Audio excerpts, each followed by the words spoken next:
Here's almost everything you should know about the Dvořák Cello Concerto.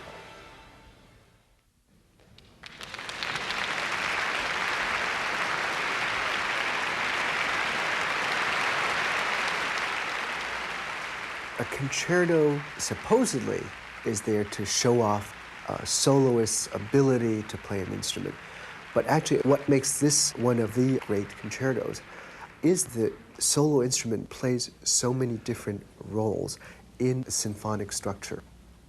You make something, for example, there's a run in the first movement that goes, you go there. Now, this, used inappropriately, although it's flashy, would sound just flashy.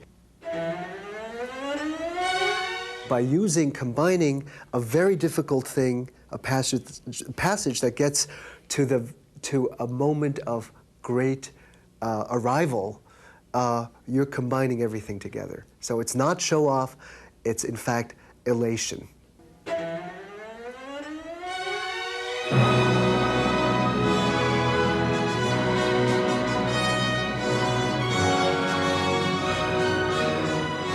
In the beginning, we're listening a little bit like the way we do in a symphony for the thematic material, but we also know that even a bad composer has at least one great stroke in a concerto, and that's bringing in the solo instrument.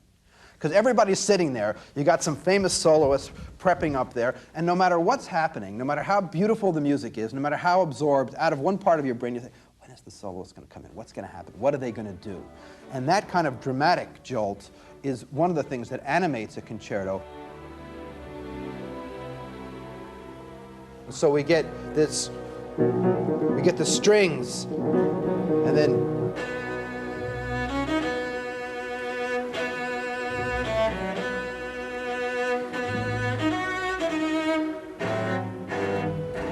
nobody has written such a thing.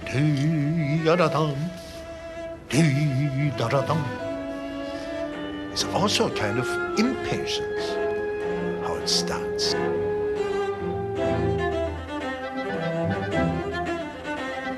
What we get is the two sides of it immediately. This kind of harsh and driving side that really can have a bite out of the strings, which Dvořák understood, and also the wonderful singing side. The kind of things he wanted to say was serious, warm, full of poetry, but he didn't want to make it more glorious, just touching. This wonderful second theme appears first in the horns.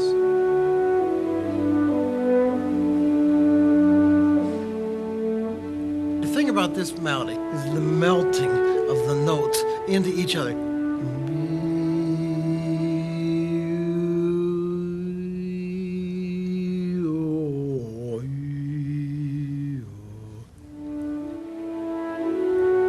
Usually in this piece, you hear the horn player breathe in two different places. And one time I bought this record, and the horn player starts playing the solo. He gets to that first place. He's supposed to take a breath. He doesn't take a breath. He gets to the next place where he doesn't take a breath again. You get to the third and last place where you might take a breath, and he doesn't take a breath. I think, well, now, wait a minute. Nobody can make this thing through without a breath. Nobody. I mean, maybe some people can make it through with one breath instead of two breaths, but nobody can make it through this thing at a slow speed with no breath. So I listened to that record over and over and over and over again, and I finally found where he had his assistant first horn play two notes while he took his breath, so that you got this illusion that it went from beginning to end with no breath. And it was, I'm telling you, it was so dramatic that, I mean, there was just no question that from that time forward, that was the way I was going to do it.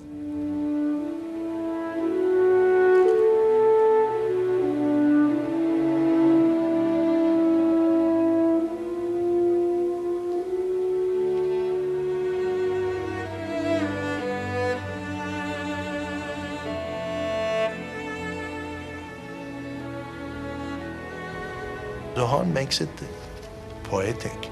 the cello makes it poetic and exciting. There's a kind of beauty in the world which can be wonderful, relaxed, nice.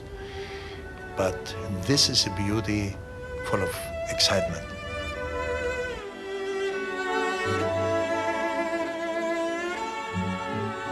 There's an enormous desire to be expressive.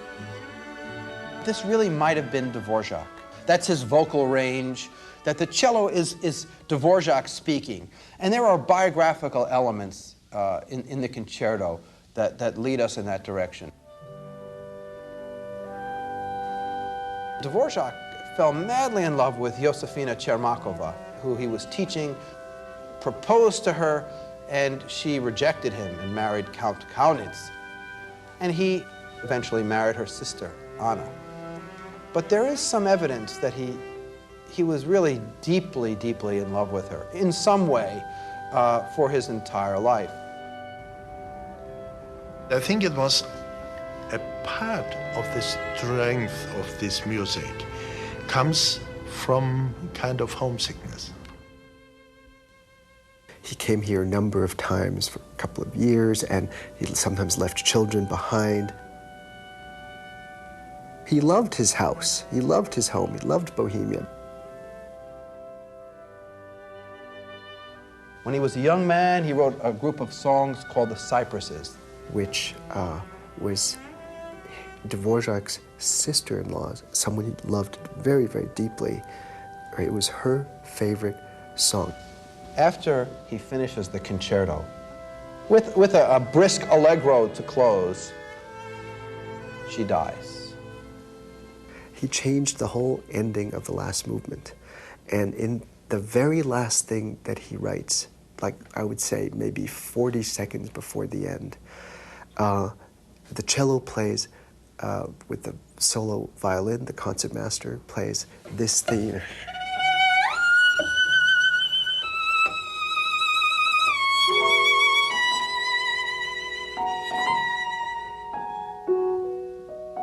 The most haunting and beautiful reminiscence of this tune, which he'd written in 1865 for the beautiful young Josefina Čermáková.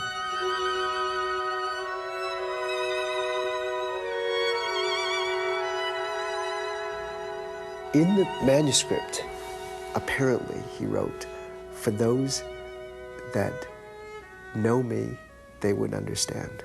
And for those that don't, it doesn't matter."